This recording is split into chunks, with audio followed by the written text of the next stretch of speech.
The Prince George's Arts and Humanities Council Board of Directors, CEO and Chief Curator Rhonda Dallas, and the entire staff acknowledge and commemorate Memorial Day here in Prince George's County and the entire United States of America.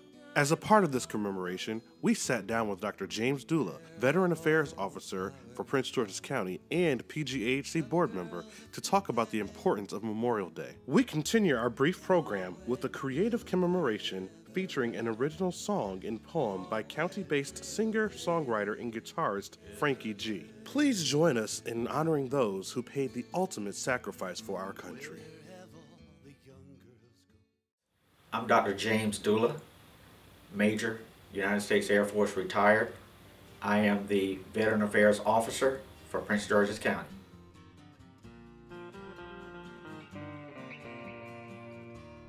Actually, Memorial Day came about in 1868, following the Civil War. Initially, it was called Declaration Day, and Declaration Day was to honor those that had fallen during the Civil War. In 1971, the United States Congress made it official, an official federal holiday. So now we celebrate that day in remembrance of our fallen heroes who served on military duty and sacrificed all for our freedoms and our democracy today.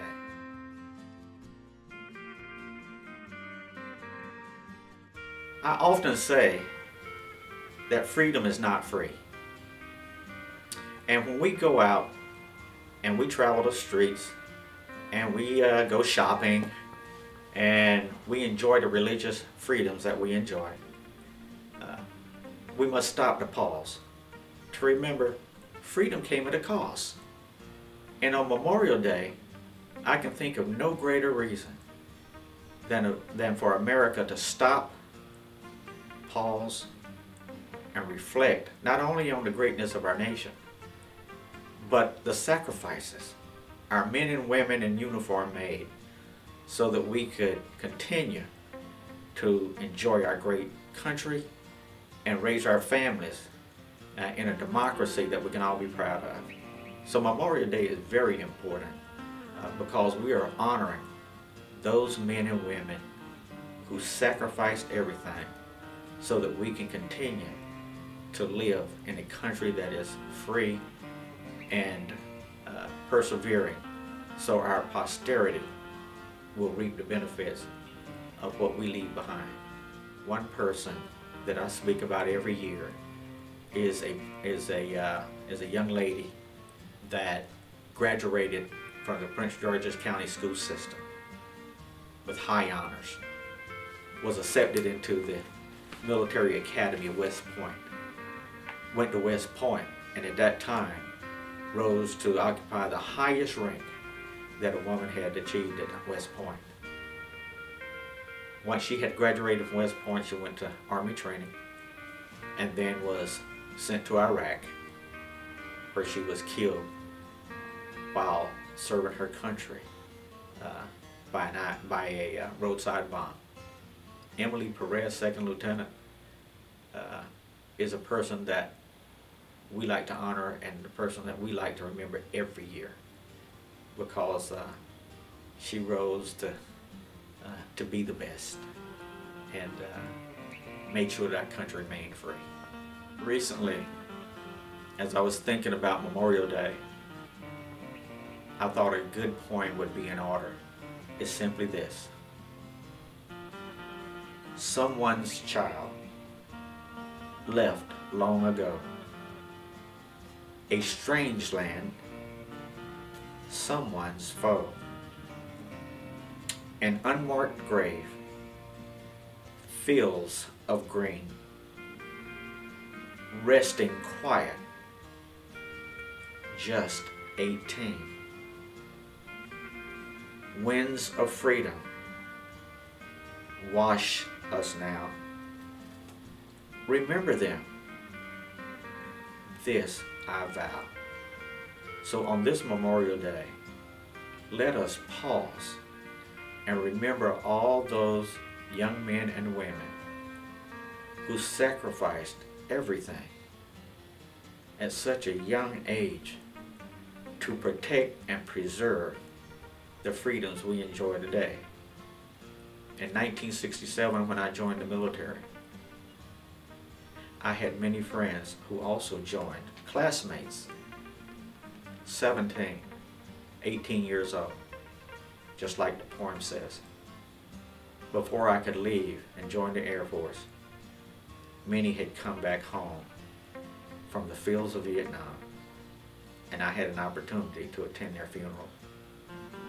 So Memorial Day for me is a solemn day when I may have a hot dog or a hamburger, but never take a bite without remembering those 17 and 18-year-olds who gave their life for our freedom.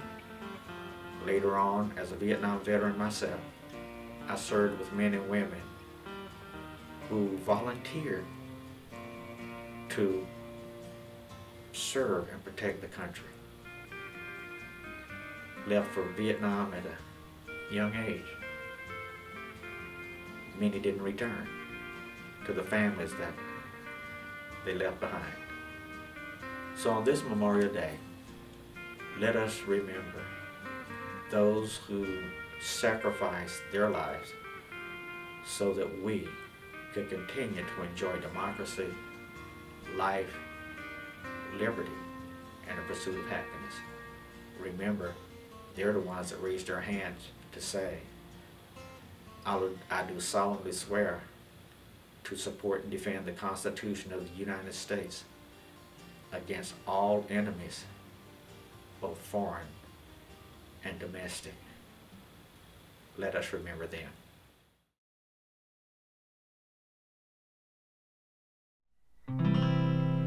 This is my country, and I am so grateful to have lived in a time when I am safe and free.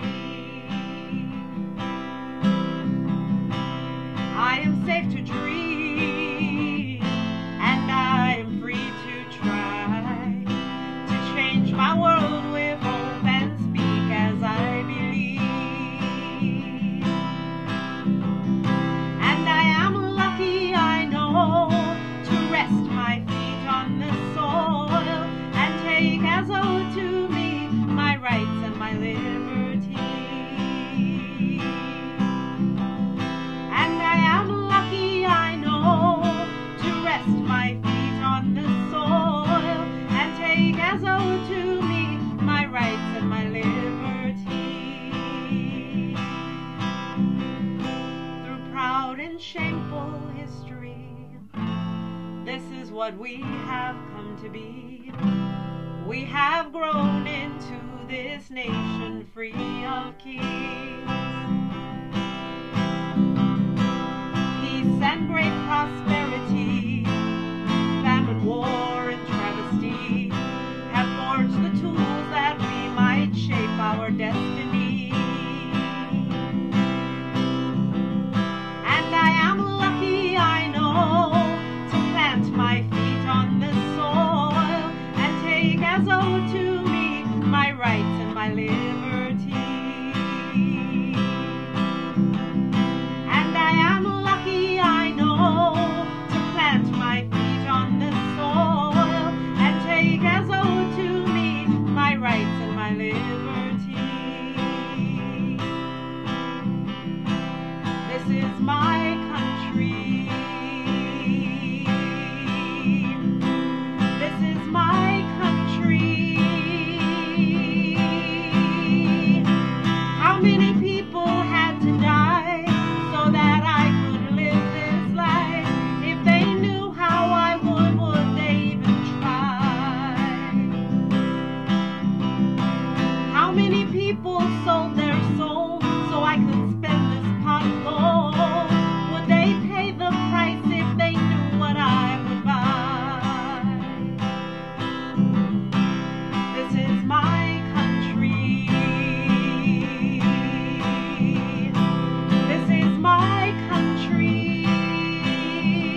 In Service, Memorial Day.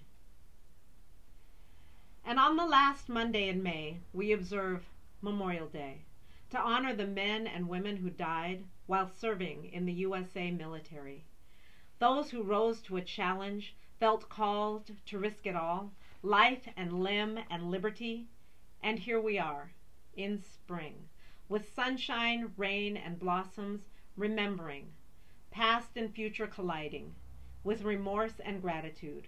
We are clinging to the hope that you might be resting with assurance that the gift you meant to give us was appreciated and be celebrated. Might you be forgiving of the living? If we at least take this one day, acknowledging the cost and recognizing your families and understand the loss, by entering the fray of living better lives as honor to the way you lived and the sacrifice you didn't have to make. Thus we commemorate in this country, in our states and towns, and on our streets. This serves to remind us that in the end, we're all free. This day is to remind us of those who died, because they died in service. Where have all the flowers gone? All dying passing.